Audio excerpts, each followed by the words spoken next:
Et nous retrouvons pour vous Landry Salanon qui nous dira ce que les confrères ont pu concocter ce vendredi pour vous.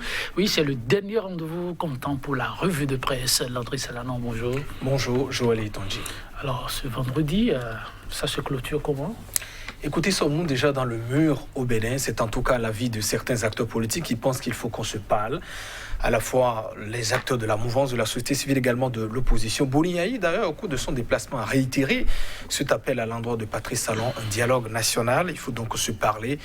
D'autres acteurs également l'ont martelé. Les journaux reviennent aussi sur cette nécessité, en tout cas pour les acteurs, j'allais dire les fils du Bénin, de se parler. En tout cas, la question est adressée au chef de l'État et ce sera avant ou après l'élection. Et d'ailleurs, qu'en est-il effectivement du principe? Analyse dans un instant. Patrice Talon, qui est aussi attendu devant les députés de la 8e législature, ce sera donc le 29 décembre prochain. Que dira le chef de l'État? Les journaux continuent également de s'interroger. Lui qui déjà, au cours de sa tournée, a pratiquement énuméré son bilan et aussi les perspectives pour 2021. Est-ce qu'il aura effectivement du neuf dans ce discours que tiendra Patrice Talon? Ce sera le 29 décembre prochain. Les journaux s'interrogent également sur cette préoccupation. Et puis, Batoko, Ousmane Batoko s'apprête donc à faire ses valises à la tête de la Cour suprême. Il aura donc bouclera donc 10 années. Ce sera le 27 février prochain. Qui pour lui succéder? Des journaux reviennent également sur certains noms qui commencent à circuler. On a donc de la matière, comme d'habitude. On va y aller, mais ça va être avec quel quotidien d'abord? Ce sera avec le Nouvel Observateur. Le Nouvel Observateur qui nous parle d'un dialogue national inclusif avant avril 2021.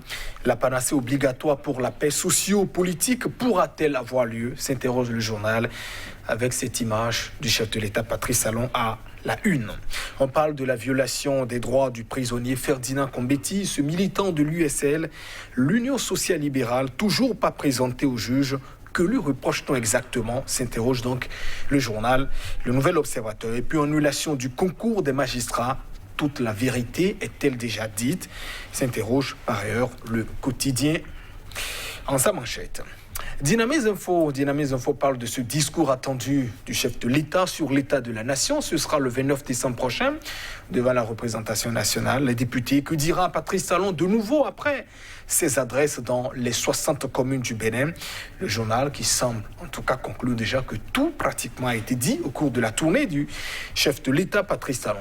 Et nouvelle de l'ouverture de ses frontières, une occasion à saisir par le Bénin pour rétablir ses liens avec le Nigeria. Voilà, le Nigeria avec les frontières notamment de Sémékraké ici à Cotonou, rappelle que les tracasseries sont toujours enregistrées. Voilà les derniers Nigériens attendant toujours la note officielle de leur État avant tout déplacement ou toute entrée, en tout cas des camions, au Nigeria. Les quatre vérités, on parle de ces frontières entre le Nigeria, le Bénin, le Niger et puis le Cameroun. Voilà, Boari ordonne la rouverture, mais 3 points de suspension, dit le journal. La joie aura été de courte durée à Sémékraké. La douane nigériane attend toujours un document officiel et maintient le statu quo à ce poste frontière, nous rappelle donc le journal 4 vérités. Et Matin Libre qui nous parle donc de ce départ annoncé de Ousmane Batoko à la tête de la plus haute juridiction administrative et judiciaire en République du Bénin, la Cour suprême, qui pour succéder à Batoko, 3 noms que semble donc déjà citer le journal. Victor Topanon, il parle également de Jacques Migan et puis de Ibrahim Salami. Qui de ces 3 en tout cas doit pouvoir succéder à Ousmane Batoko, qui bouclera donc 10 années à la tête de cette institution le 27 février prochain. Et en attendant de procéder à son changement éventuel, voilà l'autre vision, nous parle de cette affaire de tricherie au concours de recrutement d'auditeurs de justice. L'étau se resserre autour des complices, de grosses têtes risquent de tomber, croit savoir le journal. Revêtu des frontières nigérianes, Éric Hunete décerne un mérite au président nigérien Muhammadu Buhari. La dépêche parle de cette livraison, de ce dossier qu'il évoquait, livraison de 3 autobus à la Poste du Bénin. Voilà une société de la place, en tout cas, qui a livré les bus, s'indigne des attaques vaines. Voilà ce que nous dit le journal. Et parlant de cette rouverture des frontières Bénin-Nigeria, Joël Laïvo et puis Éric Hunete se prononcent: bâtir avec nos frères nigérians un avenir commun, disent Voilà, ces acteurs politiques. Et puis Béné, Boni-Yayi et puis Talon, le dialogue aura lieu en présence de nos compatriotes en exil forcé et ou en prison. Voilà ce qu'a donc dit Boni-Yayi au cours de sa sortie. Et l'économiste avec lequel nous bouclons d'ailleurs, nous parle donc du financement, du développement de l'Afrique. Moïse Kérékou, qui est aussi membre fondateur du Parti Les Démocrates, prône l'investissement de la diaspora, lui qui fait en tout cas beaucoup de tours pour le moment. Information que nous rapporte donc le quotidien spécialisé Joël Etonji. Merci à vous, Landry Salanon. Nous allons démarrer exactement là où vous avez commencé, le nouvel observateur. C'est le sujet aussi qui devrait la chronique, la paix, on y va comment? Alors, est-ce que c'est tenable? La grosse interrogation. C'est la grosse interrogation. Tout le monde évoque, en tout cas, appelle la paix de son, j'allais dire le vœu, la paix de tous ses vœux. Ils t'ont dit, pourtant, pour le moment, les actions, j'allais dire les actes ne semblent pas accompagner cette volonté de la plupart des Béninois. On a vu Patrice Talon, lui, qui, par un coup, demandait, en tout cas aux sages, il voulait une réconciliation entre son prédécesseur et lui, Boni-Yayi et lui. On a vu Boni-Yayi qui, en réponse à parler, disons, de dialogue inclusif national, lui qui voudrait évidemment que ce dialogue se tienne en présence des exilés également, des personnes qui sont donc emprisonnées. On a vu Dianoté Valentin Gossou également, vous l'avez dit, après en tout cas les guerres, même les peuples les plus féroces, les plus opposés, finissent toujours par se parler également. Les mamans, les acteurs de la société civile, donc pratiquement tous les acteurs appellent donc à la paix. Et la question d'abord, c'est de savoir, sur le principe, est-ce qu'on est prêt d'abord à aller à un certain dialogue? Celui, en tout cas, qui pourra faire déclencher les choses et qui prendra l'initiative, c'est le chef de l'État, c'est Patrice Talon.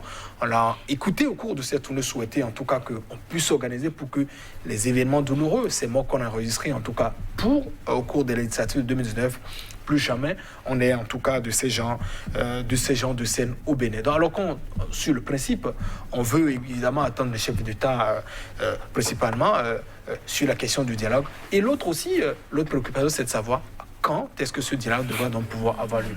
Est-ce que c'est avant cette présidentielle annoncée donc pour avril, le 11 avril, le premier tour pour le moment, ou bien ce sera donc après cette présidentielle? La question reste posée. Et c'est justement pour tenter de trouver une réponse que le quotidien s'interroge. Donc, est-ce que véritablement on pourra donc avoir, comment dit-on, ce dialogue inclusif avant? On le veut, vous savez, dès qu'il y a la volonté, rien n'est donc au-dessus. Compte tenu des enjeux que l'on a, on peut toujours dialoguer. D'ailleurs, à tout moment, je le dis souvent, la paix prime que tout. Lorsque vous avez des indices qui ne sont pas bons, pour ramener le calme et parler donc avec vos différents acteurs à n'importe quel moment, en tout cas dès que vous le jouez. Donc j'estime que 3 mois, c'est encore très long d'ailleurs, peut-être 4 mois, puisqu'on est encore en décembre, peut-être très long encore. Donc nous avons suffisamment du temps, si le chef de l'État, en tout cas Patrice Talon, voudrait qu'on aille donc à, comment dit-on, à un dialogue. Définir également les acteurs avec lesquels on voudra évidemment parler, parce qu'une fois encore, il faut le rappeler, le peuple béninois en a effectivement besoin. On l'a toujours dit, on le répétera, cette guéguerre entre Patrice Talon et son ami ou son partenaire de circonstance, comme lui-même l'a dit, Sébastien Germain Aljavon, est préjudiciable à la République. De gros cylindriques qu'on connaît dans le monde d'affaires aujourd'hui, totalement divisé dans ces conditions que nous observons. C'est le pays qui en pâtit à la fois du point de vue des investissements. Les caisses aussi de l'État en pâtissent parce qu'on sait la contribution que Aljavon a apportée donc à l'État béninois. À un moment donné, on a évoqué quand même 30 milliards de francs CFA. Ça n'est pas rien dans une république. Et aussi tous les autres acteurs qui sont donc pardon, je pense que ce soit les personnes qui sont donc en prison, qui sont aussi ailleurs, qui subissent les affres, même s'il y a des actes aussi, comment dit-on, des faits qu'on peut leur reprocher, peu ou prou, c'est de voir également au nom de l'intérêt supérieur de la nation. Je ne prône pas, comment je dis, c'est-à-dire l'impunité de ces genres de conditions, mais pour des affaires dont on sait quand même parfois colporter, ou bien en tout cas des affaires à polémique, de soupçons. C'est-à-dire que l'intérêt de la nation, je voudrais dire, pourra donc primer. Il faut quand même penser à s'asseoir et discuter de tous ces problèmes. Parce qu'une fois encore, je l'ai dit, on fera tout cela, mais finalement, on va quand même finir par s'asseoir et également parler. Alors la question que se pose, c'est de savoir pourquoi on va laisser donc les choses pourrir de cette manière pour que on puisse, le Bénin, ou j'allais dire les citoyens puissent autant en souffrir. Nous ne devons pas, à cause de nos actes aujourd'hui, compromettre l'avenir des générations futures. Nous allons tous partir, nous avons donc cette obligation de laisser ce héritage à la postérité. Et une fois encore, il faut donc travailler à restaurer donc l'image du Bénin. Donc, nécessité de pouvoir dialoguer, un dialogue inclusif d'ailleurs, et est-ce qu'il faut le faire, comment dit-on, avant la présidentielle? J'estime que nous avons suffisamment le temps pour le faire parce qu'une fois encore, la paix prime surtout.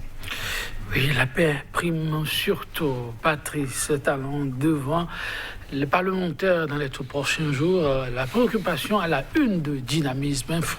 Oui, et le journal qui s'interroge d'ailleurs, que dira le chef de l'État Patrice Talon de nouveau? Voilà, après ses adresses déjà dans les 60 communes, grosse interrogation. On rappelle déjà que Patrice Talon a promis démarrer encore la seconde phase de sa tournée. Ce sera le 14 janvier, je crois, à partir par la commune de Soava, voilà, la commune Lacus. Donc, Patrice Talon, qui a encore beaucoup de communes encore à parcourir, on rappelle 77 au total au Bénin, près de 52 déjà, donc en tout cas il a fait plus déjà de la moitié de ces communes, sinon pratiquement le tiers. Donc que dira le chef de l'État de nouveau? Parce qu'on l'a vu, on a parlé d'une tournée de réédition des comptes, mais on a constaté c'était une tournée de bilan, c'était une tournée également de campagne électorale, il faut qu'on ne pas pouvoir le cacher, parce que clairement sur le terrain, Patrice Talon étale son bilan et également fait des promesses, en tout cas pour les échéances à venir. Nous allons le faire d'ici 2 ou 3 ans, vous allez nous suivre. Nous avons envoyé des compatriotes aller se former donc en France, ayez confiance en nous. Vous verrez, c'est pratiquement, comment dit-on, un discours de campagne qu'il fait, c'est-à-dire de programme qu'il expose. C'est une offre qu'il est en train d'exposer déjà à ses compatriotes. Donc, au-delà de ces rééditions de comptes dont on parle, c'est carrément un autre discours. Donc, on se pose la question de savoir qu'est-ce que le chef de l'État dira donc de nouveau, comment dit-on, à ses compatriotes. On verra ce discours qui tiendra devant l'Assemblée nationale, qui est donc une exigence constitutionnelle, et notamment la réaction qui suivra. On pourra avoir l'occasion de pouvoir décrypter, mais on peut déjà s'accorder avec le journal pour dire que l'essentiel, en tout cas, de ce bilan de Patrice Talon a été donc déjà dit, sinon pratiquement de la redite. Et c'est aussi à ce niveau qu'on se pose de question de savoir est-ce que la stratégie est mieux choisie. Si on est dans l'hypothèse que Patrice Talon est candidat en 2021 pour le premier tour, on se pose aussi la question, après cette tournée qu'il a donc faite, qu'est-ce qu'il dira de nouveau sur le terrain quand il ira donc en campagne électorale? Question de stratégie, peut-être de la redondance, peut-être que c'est aussi pédagogique. Peut-être aussi que c'est aussi qui ne sera pas. Voilà, bon. Merci, chers téléspectateurs. À lundi.